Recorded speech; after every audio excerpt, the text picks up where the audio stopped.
Hey, what's up, everybody? It's Kellen here from Start Your Systems, and welcome back to MX's ATV Reflex, where today we're doing another custom track review slash gameplay with the legend himself. It is Todd Gutierrez. Todd, how are you? I'm good, man. Just enjoying this night. Just play some Reflex. Haven't touched the game in a little while, but hey, we'll figure it out. We will figure it out indeed. We are going to be playing a custom version, a literally custom version of the 1983 Pontiac Supercross. And I say it's a custom version because it's not an exact replica, and we'll get into the who's and the what's and the whys of that in just a moment. But yeah, kind of cool, Tej. I feel like to go back and dissect an old racetrack a little bit like this.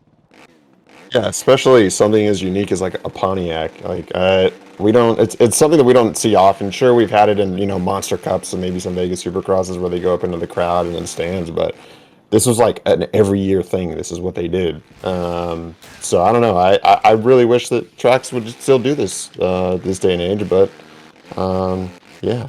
Let's get Agreed. into it. Agreed. We are going to get into it right now. This is on the PC as well. Anybody that always asks me these questions, how do you get it on console? Unfortunately, you can't. You got to get it on PC. But yeah, this is by NWG as well. I don't know if I mentioned that already. NWG was getting after it for a little while. They're making like a whole 17-round Supercross series of a bunch of old classic tracks. And this is another one that he made. So like I said, it is a custom version of this track, so if you go back and watch the 1983 Pontiac Supercross, which there was two of them, there was a Pontiac 1 and a Pontiac 2 because there's a double header, this is not the exact track that you will see because NWG said that he took any track from like 1992 or before and kind of tried to make them a little bit more custom, maybe more tailored to 450s and what they're capable of nowadays. There is a little bit more realistic elements of the track, like right through here with the carrot jumps and stuff like that. But for the most part, it's a fairly custom track. That being said, it is supposed to resemble to some degree the 1983 Pontiac Supercross, which Todd, you and I, we just watched it a little bit, watched some of the highlights of it. I'd already actually seen that video before, but always like kind of neat to go back and see, who were the top talents and then how a race played out among that talent, because there's a lot of good guys back then too. Yeah, there's it's literally like who's who of like so many, and it was like what the thing that kind of blew my mind was like the varying age groups. You had guys that were like towards the end of their careers that were really good, and then you also had guys that like a lot of young guys in Bailey, Johnson, Lachine, also racing at the same time. It's like you kind of forget that they all kind of race with each other a little bit. Yeah, it is always kind of like funny when you, I guess, historically look at legends, like you're saying. In this case, Bob Hanna wins this main event and was able to beat David Bailey, who went on to win the championship this year. And both of them are legends in their own right. But like you're saying, we expect Hanna to be more of a 70s guy and Bailey's to be more of an 80s guy. But Right. yeah, like Hanna raced well into the 80s. This was his third to last Supercross victory, so he won a couple more after this. He's riding for factory Honda at this time, and I know he's more or less known for his days on Yamaha, but he had jumped over to Honda, maybe trying to find the old magic a little bit, but it never really seemed to come fully together. But then in Bailey's case, this was kind of peak Little Professor, like this was, he'd really found his groove in Supercross, he'd really started to feel a flow, he was more or less kind of the lead guy at factory Honda, him and Johnny O'Mara were there. O'Mara goes over the bars hard in this race, like, it's a weird mix of like factory Honda riders, factory Yamaha riders, and like you're saying, just a lot of legends all kind of mixed together. Yeah, it was kind of crazy how many people actually went down too. I mean, there's probably would have been. I mean, the battle was just started off. The battle between Hanna and Bailey was insane. Like a ton of back and forth. Obviously, Hanna pulls it out in the end, but it's just like it's kind of racing that we don't get to see a lot these days. As we were saying earlier, it's like I kind of feel like now in current days you kind of have like whereas you have maybe the top three guys and one guy gets past and then he just takes off and nobody's able to really catch him. Whereas in that race in '83, it was just so back and forth. And I feel like that track kind of lent into that a little bit with how unique it was and how it was built. They're definitely not built like that these days. Definitely not. And I mean, like you're saying, we did talk a little bit about how the tracks back then they were so not cookie cutter. Like they're anti cookie cutter, right? Like they had like moguls, they had odd shaped whoop jumps. Like there was literally just like singles in the straightaway. Like they wouldn't actually double or triple anything. They would just have a single jump. Very unique. And even though this is a custom rendition of that version from 1983, there's still a lot of that kind of uniqueness pouring out of it. Like the section you just went through with the on-offs, you have like a raise on-off going over a big single jump that's downsided by a dragon's back. You have like a, weird shaped set of whoops going into a finish line jump that goes diagonal across the stadium floor.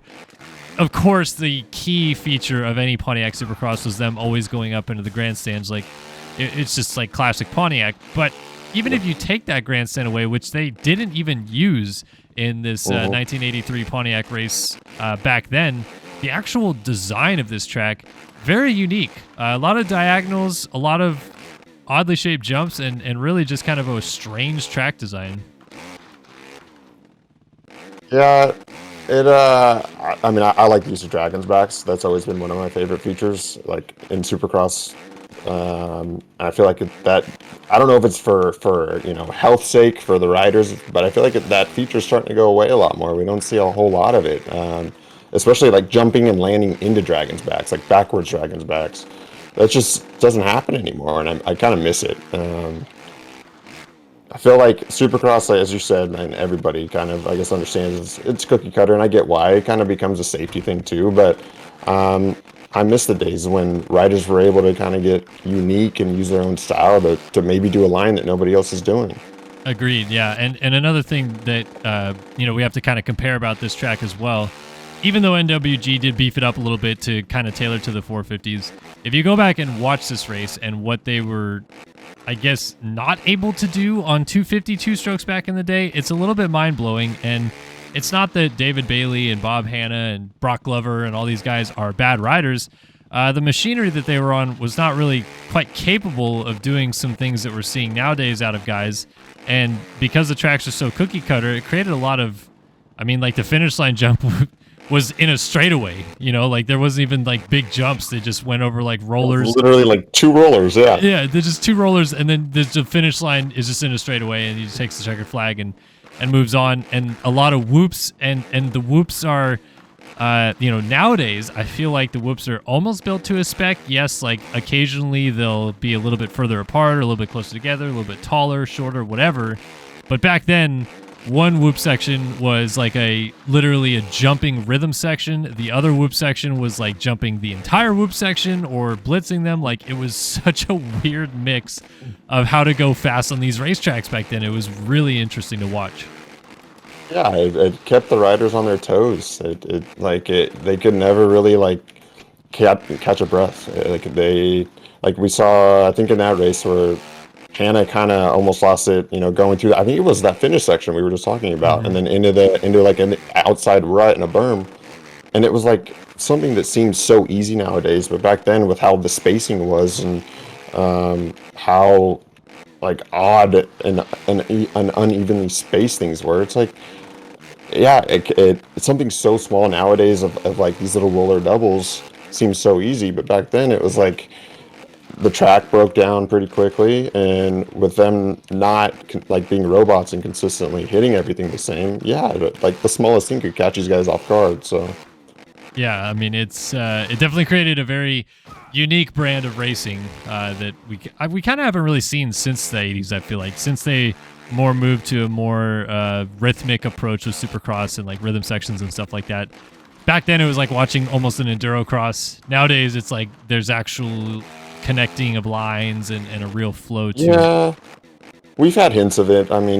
Everybody loves, I feel like, at least in our friend group, everybody has always loved the Indy year that Travis designed it. That was something that was definitely a little more unique. It was still modern Supercross, but it was enough of a challenge to where it allowed people to kind of look at different lines and see what they could do different than others. And hey, another thing about that Travis design in 09, diagonal lanes. It's something that's not used a whole lot now, but here's a race that we're talking about from 83. Diagonal lanes across the stadium floor. Pastrana, he had diagonal lanes going back and forth across the starting gate before the finish line, and one that was like a dragon's back diagonal across the stadium. Like, maybe it's just something that they need to consider a little bit more to help extend lap times, or maybe just open up options, you know? But that's what I was just going to ask you too, is did those tracks actually have long lap times though? Did that cater to that? Is there reasons why they don't do that anymore? Is it because it didn't offer long lap times, or? I think the reason why they don't do it is because you often hear riders complain about lack of passing when there's not bowl berms, you know, there's not like a lot of long straightaways into bowl berms, and the downfall to this track that we're playing is there are not very many long straightaways into corners. Like, it's a lot of tight turn, back and forth. So it doesn't really lend to the opportunity to set up a line or set up a drive and pass somebody, which is what riders don't like. But I think it also, what riders don't understand is it leads to, you know, more minor mistakes, which opens the door of opportunity for someone behind to make a pass, which we saw a lot of in this race from 83. So it's a catch-22. I think that sometimes they're just overthinking it a little bit too much with trying to create passing, so they shoot themselves in the foot and not do as many cool designs. But, you know, it would be nice to see just a little bit more creativity, I think, like this every now and again. Yeah, I definitely agree with that. I do miss, I mean, I know people don't like sand sections, but the reason I like sand sections is it kind of provides the riders a chance to get creative, you know? I just wish there was more viable options on current tracks that would allow that. And like, I don't know, I've always liked Dragon's Backs. What else? I'm trying to think of like old, like 90s even. Well, honestly, it's just like, it really is just more dirt. You know, it's like being able to create options that are bigger, generally speaking, like big, tall tabletops. Like, instead of just having elevation. Yeah, just having a standard tabletop in the middle of a rhythm section, add another 2 feet on top of it, and it completely changes the dynamic. It's no longer just a step on, step off. It's like literally something that boots you really high in the air, or it's kind of hard to get up onto in the first place. It's just little things like that a little bit more dirt here or there could make a lot of difference with some of the way that these tracks turn into real cookie cutter tracks, you know? Okay, so yeah, let's talking about this track a little bit and riding them on 450s, which is obviously what we get to do now in hindsight comparatively to what they were racing back in 1983. You know, what do you think of this track on a 450? How does it flow? How do the options present? Like, is it a nice track? Is it kind of wonky? I mean, what do you think? No, this track flows really well. I mean, like you said, he had to, you know, adjust things to the way that he wanted to, you know, see it fit. And obviously doing, you know, 2 rollers as a finish line really isn't going to work with Mark 450. So yeah. They're going to have to switch it up a little bit. He definitely, you know, upscaled certain things to kind of replicate it for modern times. And yeah, no, the track flows well. I really like, obviously, the section going up into the stadium and then back down, doubling down, and then double and then quadding into the corner if you can. That's really fun. It's a really fast line if you can hit it consistently. Yeah. But yeah, no, the scaling is obviously great. Like, he had to do what he could to make it to 450s, and adding his own style and flair where he could, because he you know, just decided to change things up a little bit to what he wanted. So, all right, and then lastly, if you had to pick of the current core of 450 class pro racers in the 2022 season, which rider would this track suit the best? Who's gonna feel the most comfortable? Who's gonna figure out this track the best, and who wins a main event on this track if it were to be raced today? That's a good question. I know who I'm picking, but I want to hear you. I was gonna bring that up because obviously I know who you're picking. I feel like I have a good meter to where I want to say Tomac because he's just gritty and he'd figure things out, but it would be cool to see somebody like, I don't know, Anderson figure something out and find all these cool little lines, or maybe like a Sexton pull a quad somewhere, or Yeah. I would, with the way that Tomac's riding right now, I would think that Tomac would just figure it out. Okay, fair enough. I'm gonna pick Marvin Musquin. because he is the technical little French bunny that would figure out weird, quirky ways to go fast on this racetrack that other guys would struggle with. Like, he would do some stupid, like, rear tire kick off of a whoop that goes over the backside of a single jump and then triple off of this thing or whatever, you know? Like, he would figure out ways to make this track work. Oftentimes when I watch him ride, I'm like, man, he was kind of, like, born in the wrong time for Supercross a little bit, but, yeah, I would say Marv would figure out this track the best, in my opinion. Yeah, I could see that. He's definitely proven that he could figure those things out, especially like, in outdoors. Actually, I don't know. I was starting to think maybe Ferrandis a little bit, because I feel like, obviously the tracks back in the day were a little more. I feel like outdoor riders could excel in older Supercross tracks a little more than they are now. But fair point. Yeah. I think Marvin is probably the most solid pick, because you know what you're going to get. Yep. But I would think Tomac would just figure it out like he does. So. All right, noted. Well, that is our comment question of the day for you fine folks down in the chat. Who do you think of the current core of the 450 Supercross contingent would excel on this racetrack? 1983 Pontiac by NWG here in MX vs. ATV Reflex. Thanks, Todd, for joining me here today on another episode of MX vs. ATV Reflex track reviews. And thanks all of you fine folks for tuning in to another video here on Start Your Systems. We'll catch you guys in the next one. So long for now.